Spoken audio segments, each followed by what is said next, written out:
নমস্কার, সবাই কেমন আছো তোমরা? আশা করছি সবাই খুব ভালো আছো। তো যারা এই ভিডিওটি আমার নতুন দেখছো তারা প্লিজ আমার পেজটিকে ফলো করে দাও। আর হচ্ছে গিয়ে যারা আমার পেজে অলরেডি যুক্ত আছো তো তাদেরকে বলছি আমার হচ্ছে গিয়ে ভিডিওটাতে লাইক, কমেন্ট করো, পারলে একটু শেয়ার করো।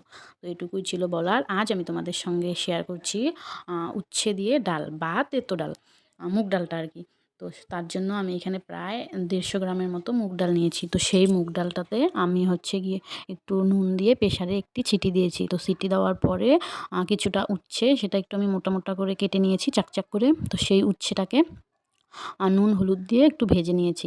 ভেজে নেওয়ার পরে তো সেটাকে হচ্ছে গিয়ে একটু প্রেসারে ডালটার মধ্যে দিয়ে অল্প কিছুক্ষণ জাল করে নিয়েছি। জাল করার পরে ডাল আর উচ্ছেটা প্রায় ব্যালেন্সে এসে গেছে। তো ব্যালেন্সে এসে যাওয়ার পর আমি সেটাকে সম্বার দিব।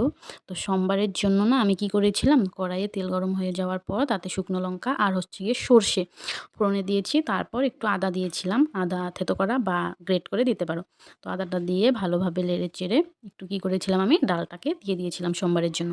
তো দেওয়ার পরে হচ্ছে গিয়ে মোটামুটি অনেকক্ষণ জাল দিয়েছি। তো জাল দেওয়ার পর হচ্ছে গিয়ে সেখানে আমি ব্যালেন্সে আসার জন্য স্বাদটা চিনি দিয়েছিলাম। চিনি দেওয়ার পর আমার ডালটা প্রায় রেডি হয়ে গেছে। তো সবার কেমন লাগলো এই ভিডিওটি তো আমাকে প্লিজ জানিও।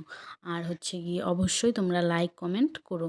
তো দেখা হবে আবার এরকম কোনো একটি ভিডিওতে। আর তোমাদেরকে তো আমি আগেই বলেছি যে তোমাদের যদি কোনো রেসিপি শেয়ার করার থাকে সেটা আমাকে তোমরা কমেন্টে জানাতে পারো। তো ঠিক আছে, আজকের মতো এই পর্যন্তই। দেখা হবে নতুন একটি ভিডিওতে। সবাইকে টাটা, ভালো থেকো।